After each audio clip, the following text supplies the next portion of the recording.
Second grade, what's going on? It's Mr. Hunter here. I'm here with your math lesson for today. We are about to dive in. We have an exciting math lesson today.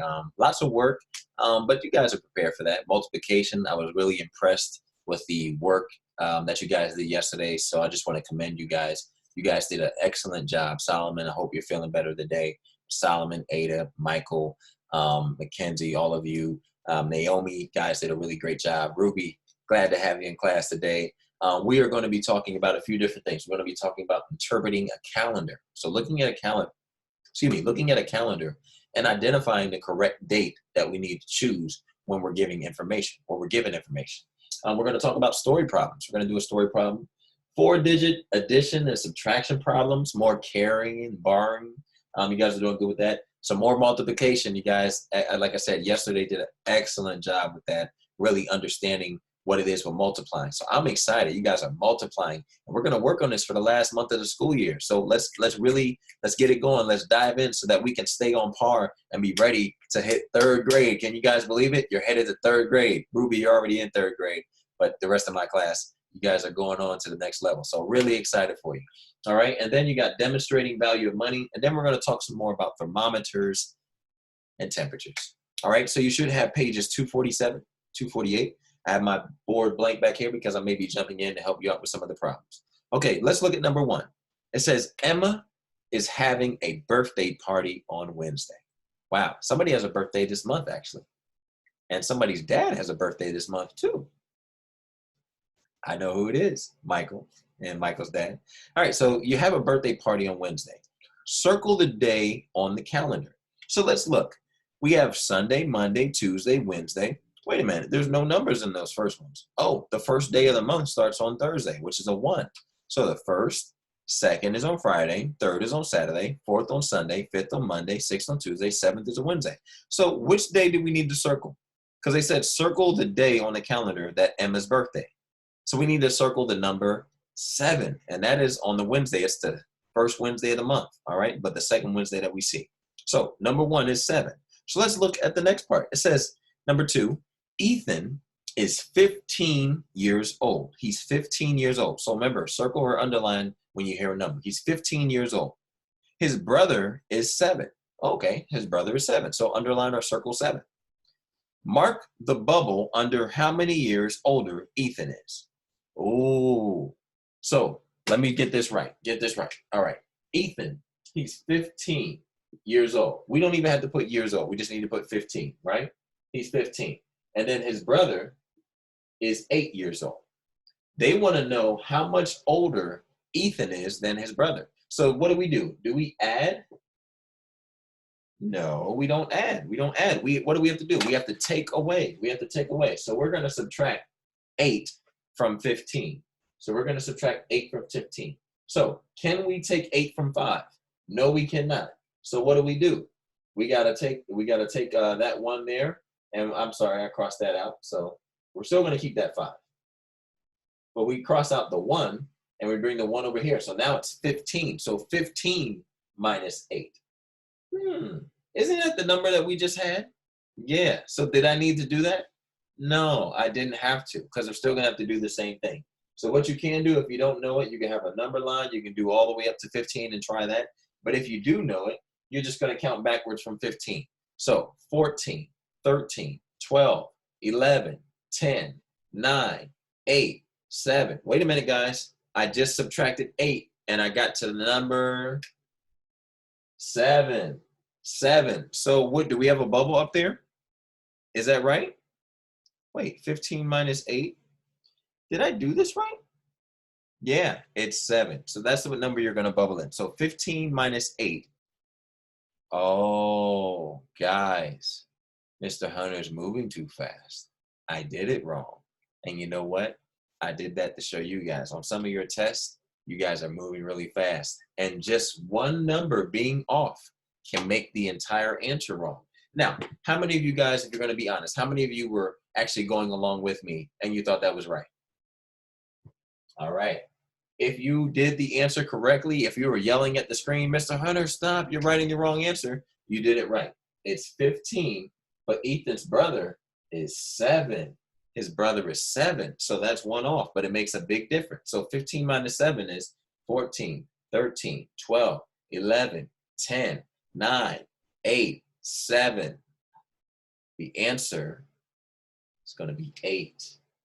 He's 8 years older than his brother. And you see the bubble there. And you also see there was a bubble for 7. So if you would have put the bubble for 7, you would have been like, oh, I had the answer, but it was wrong. So be careful, move slowly. I went along the whole way and I could have tricked you. Not trying to trick you, just trying to help you. All right, let's look at number 3. Number 3, Mia bought 2 candy sticks. All right, she bought 2 candy sticks. So we got 2. That cost 1 dime each. How many cents did she spend? So she bought 2 candy sticks. So 2 candy sticks. So she has 2. All right. So we got that. She has 2. So she has 2 candy sticks, and they cost 10 cents. So we have 10. What do we do? Do we do 2 plus 10? No, she bought 2 candy sticks, and it was 10 for each of them. So you know what we can do? We can do times. So 2 times 10. So you can either, again, you could write 2 10 times, or you could write 10 2 times. So we're going to write 10 2 times, all right? So 10 plus 10 equals 20. And 2 times 10 is the same thing, so it's 20. So how much did she spend? She spent 20. But guess what, guys? This is a math problem with a number in it. A number math problem, not just any number, a number that has to do with money. So we need to look at it. She bought 2 candy sticks that cost a dime each. How much is a dime? That's cents. That's 10 cents. So how many cents did she spend? So what we need at the end of our problem, not just the 20, we need our cent sign. If you don't put the cent sign, if you don't show the work, the problem can be marked wrong. All right, let's move on. It says write the sums and the differences. Woo! We've got a big number here. 3,000.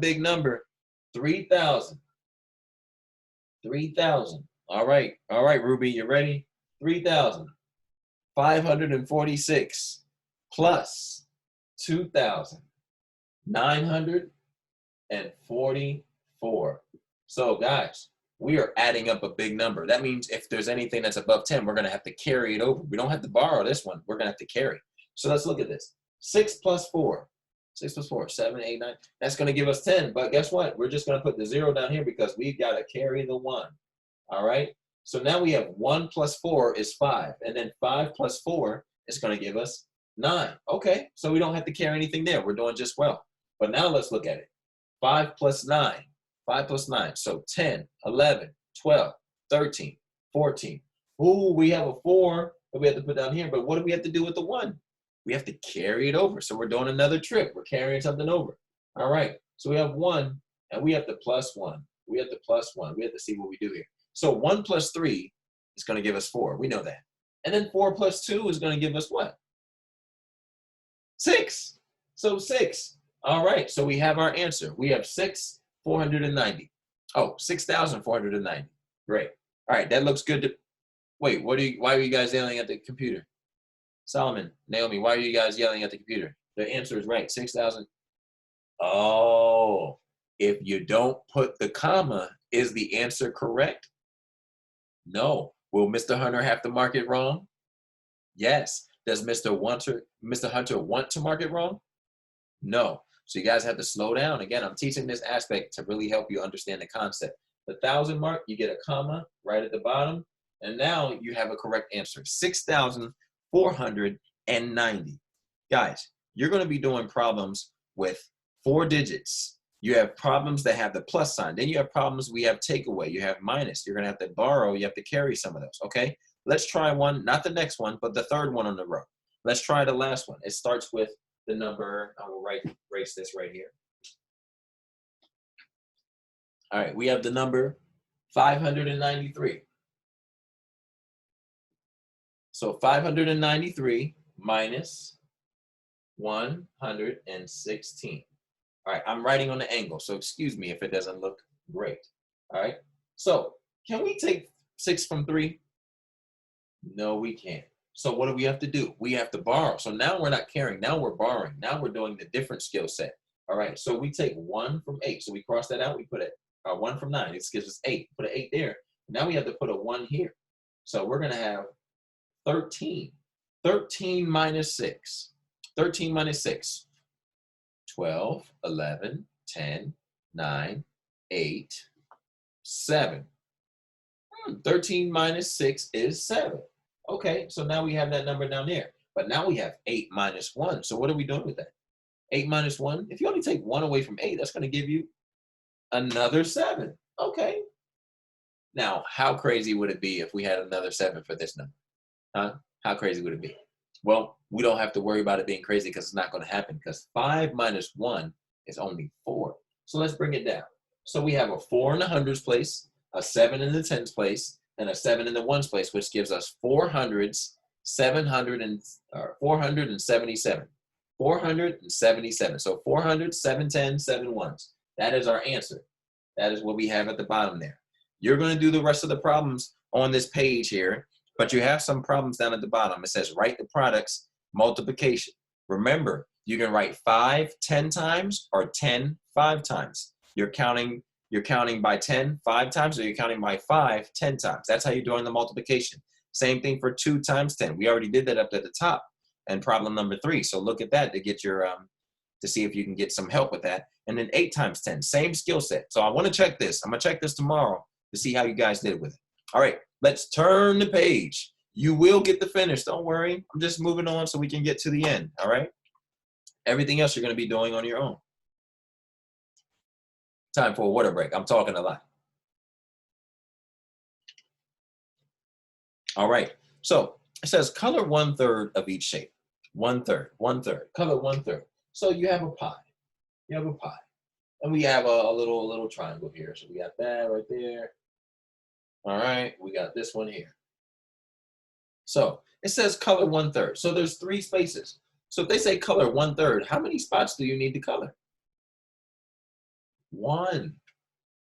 Just 1. Now, guys, you can color in the whole thing if you want to do a little design where you're like, that's perfectly fine too. But one of your circles has to look different. And that goes for the rectangle there and also the triangle. Okay. So that's what you're going to do for number 1. It says color 1/3 of each shape. And then number 2, mark the fraction for each shape. Ooh, the fraction. Remember, a fraction. It can be either something like that over top of it, like 2/4 or 1/2. All right.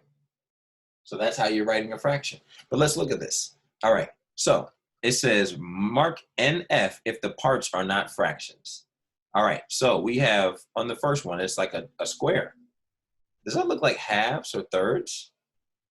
Well, one of them looks like as a fraction, but that doesn't look like all of them are. And if one of them isn't, then none of them can be, because the entire square has to be a half or a third, and that's not either, because none of the sides are equal. So what do we do if it's not a fraction? NF. NF means not fraction, not fraction. All right, let's look at the next one. It's a square, but now it has 1, 2, 3, 4 different little triangles. Wait a minute, it has 4. So is that halves or fourths? Sorry, guys. If you guess fourths, you are correct. You are correct. So really easy to tell. Really easy to tell. If it's all equal, you see the same, like every single space has the same size as the other one, then it's right. So for instance, if you have something like this, and you have a circle, you have half like that, but then you have, is that going to be anything? No, because all the sides are not equal. So this can't be thirds because these two are equal, but this size right here is not. So it would not make it the entire problem equal. All right, at the bottom, number 3, circle the coin that would equal 2 dimes and 6 nickels. Ooh, this is a trick one. 6 dimes. So, or 2 dimes. So you have to know what a dime is worth. A dime is worth 10 cents. So you add that up. You add that up, right? 2 dimes, that's 20 cents, 20 cents. Then how much is 6 nickels? How much is 6 nickels? Because you have to look, what do we have down here? We have a nickel, we have a dime, we have a quarter, and that's a $half. It says circle the coin. Which one of those coins equals 2 dimes and 6 nickels? So if you already know right off the bat, if you know that you have 2 dimes, you already know that it's not the first one. It's not, it can't be a nickel, it can't be a dime, because we already have more than that. We have 2 dimes. So it's either got to be a quarter or a $half. That's another trick question. All right. And then at the bottom with your thermometers, you have to write the temperatures. Remember, we always count by twos. But if the line, look very carefully, if the line is in between the numbers, that means you're counting by 1. So you could go 32, 34, 36, 38, 40, 42. Uh-oh, it didn't go to 42. It went to in the middle between 40 and 42. So that would be 41. So look carefully. Look if any of these lines, there's only 2 problems for thermometers. Look if any of those lines are in between or they're actually above, okay? That is your math lesson for today. I talked a lot. I coughed even more, so I'm going to get some more water, and I'm going to get ready to give you another lesson tomorrow when I see you in class, all right? Love you guys. I'll see you mañana.